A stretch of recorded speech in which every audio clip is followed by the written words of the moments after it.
8,236 po yung natakbo ng motor na ito, kaya nag-tune up na tayo. Ito na po yung ating magkaka-tune up sa kanya.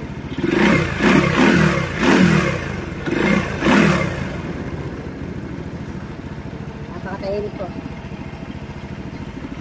Wala siyang kalagiti-lagiti. Tamang alaga lang, tamang valve clearance. Gaganda ang minor ng motor nyo. Ayan o, mataas pa nga yung minor o. Binabahan ko pa. Yan o, walang kalagitik, lagitik, tik, tik, tik. Ganyan po yung pag-tune up. Wala kang maririnig na lagitik kapag kondisyon na kondisyon ang inyong motor.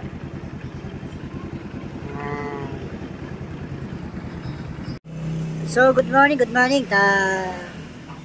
For today's video, tuturuan ko kayo paano mag-tune up ng ating Euro Marvel 125. So, ano ang ating mga kailangan?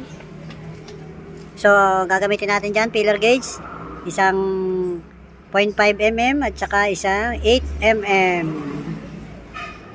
And then, ito, kakalasin nyo itong mga cover na yan. Dito sa may magneto, yan. Tapos itong tappet cover, yung taas, at yung baba. So, kailangan nyo lang i-timing dito sa magneto, then bago nyo mag-adjust doon sa ating valvula. Yan, dito sa may rocker arm. Ito po yung ina-adjust natin. Kailangan po ay maluwag siya. Then, susukatin natin ng filler gauge. So, ang gagawin nyo, step by step tayo mga sir ha. Tanggalin yung cover, lahat ng cover sa magneto dito, para kasi makita mo yung timing dito. Dapat makikita mo yung letter T. Tapos dito naman yung ating adjustment ng valve. So ang size po nito ay 9 mm. So gagamit po kayo ng back wrench 9 mm. Yan, para dyan. So una, i-timing nyo muna ng naka-letter T dito sa ating magneto. Ikot nyo lang yung magneto. Gagamit nga pala kayo ng T-wrench na 14 mm. So i-timing nyo yan dyan. Hanapin nyo yung letter T. So, ang ikot niyan dapat, pauna.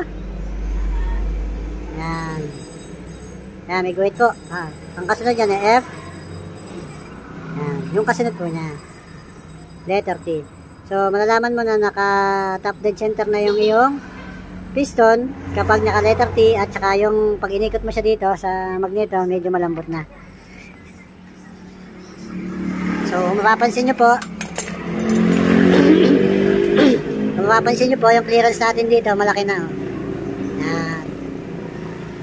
Tapos dito din sa baba. Yan. So dapat po naka-timing tayo sa letter T. And then medyo maluwag agad dito ang ating sa rocker arm.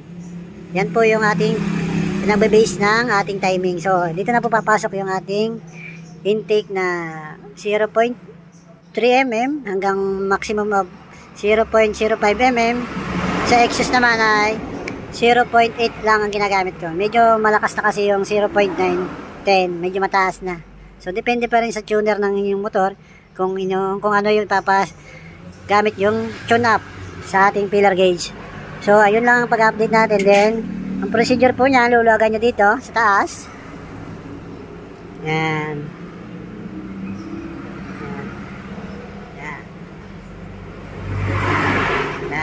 Luwag po siya. So, ang ginagawa ko dyan, isabay ko na lang siya niluluwagan.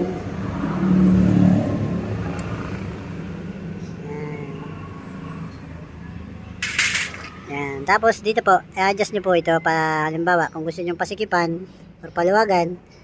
So, ang ikot po niyan, pagpapaluwagan nyo, kaliwa. Yan, malaki na yung clearance yan. Saka nyo po ipapasok yung filler gauge. So, dapat ang filler gauge nyo, yung 0.3 mm, yung medyo nasabit-sabit siya dito, yung medyo maganit siyang hilahin.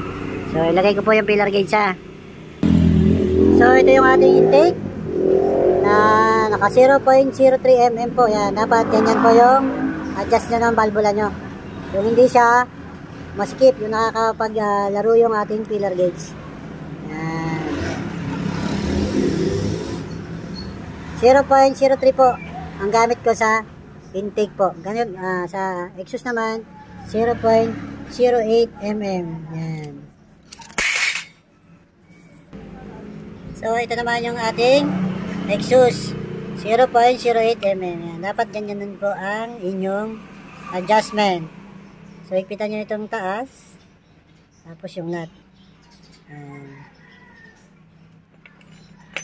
So, kapag kabisado na, hindi na nagamit yung iba ng filler gauge. So, para mas standard, gamit tayo ng filler gauge. Yan po.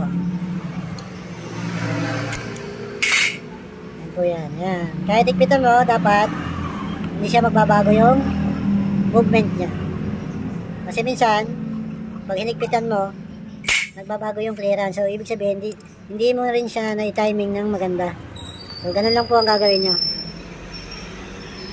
And then, bago na lagyan ng cover, ibalik yung tappet natin, i-check nyo tong ating pinaka-o-ring. So, yung o-ring kasi na to, habang nainit yung makina, lumiliit yan. Tingnan nyo kung pantay na yan dito. Yan.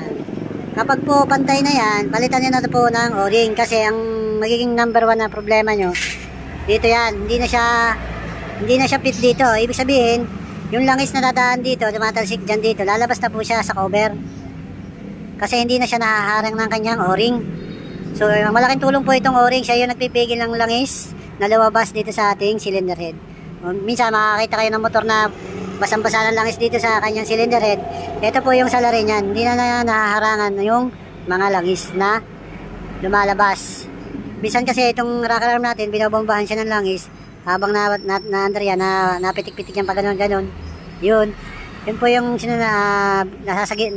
nasasabuyan ng langis na lumalabas naman dito. So, dapat hindi po siya naglalabas ng langis dyan kasi nababawasan po yung langis natin sa supply sa cylinder head. So, after nyo matiming dito, yan, balik nyo na yung mga cover. And then, start nyo na. So, ito na yung moment of truth. Bubuhayin na natin yung kanyang makina. So, wala nga pala itong battery. Kicker lang tayo.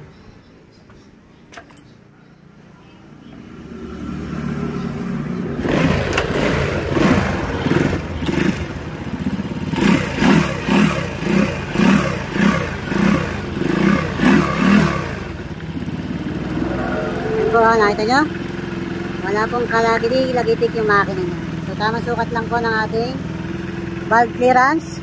Mawawala yung pinakalagitik ng inyong makina. Yan.